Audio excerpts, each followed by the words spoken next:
আপনারা দেখছেন আমরা অবশেষে চলে এসেছি কোরাল আইল্যান্ড দ্বীপে।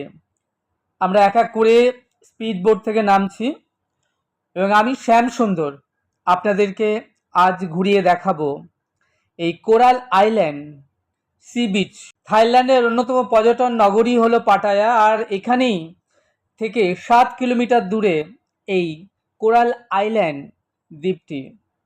সারা বছরই এখানে লাখো লাখো পর্যটকের ভিড়ে মুখরিত থাকে এই কোরাল আইল্যান্ড দ্বীপটি। এখানে রাইড করবার জন্য জেট স্কাই, ব্যানানা রাইড, এইসব নানান ধরনের রাইড রয়েছে।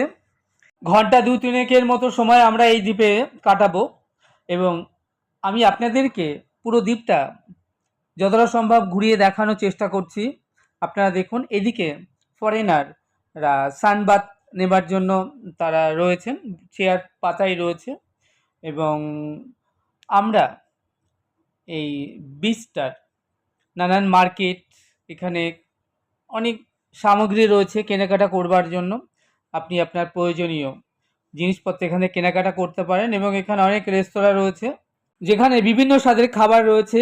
আপনি সেই খাবারগুলো চেখে দেখতে পারেন, তবে পাটায়া থেকে এখানে খাবারের দাম একটু বেশি। আইল্যান্ডে রয়েছি আজকে অক্টোবরের 9 তারিখ 2000 এসেছি। দুবার স্পিড বোট চাপা ইতিমধ্যে হয়ে গেছে। সামনে কোরাল, সমস্ত গাছপালা দেখা যাচ্ছে, সামনে সমুদ্র, এখানে সমস্ত দেখুন কি সুন্দরভাবে সব সাজানো দোকানপাট। হ্যাঁ, এখানকার আমি একটা ইন্টারভিউ নিচ্ছি। আপনার নাম কি? শ্যাম সুন্দর। এনার নাম শ্যাম সুন্দর। আপনি? গৌরী মিসেস। ইনি কলকাতা স্বনামধন্য ট্যুর কোম্পানি ভ্রমণ সঙ্গীর সঙ্গে মা সাথে আমিও এসেছি এই থাইল্যান্ড ট্যুরে। তো মায়ের এত ইয়ং দেখতে মাকে কেউ বুঝতে পারবে না যে মা ছেলে। এটা সত্যি, এটা খুব ধন্যবাদ ওনাকে। এত সুন্দর ওনার ফিগার রেখেছেন, কি সুন্দর। যাই হোক, খুব ভালো লাগছে এখানেতে। সে আমাকেও, আমার বউকে আমার কেউ বউ বলে না, হয় বলে মাসি, নয় ভাই, এইসব বলে, জানেন তো। আমাদের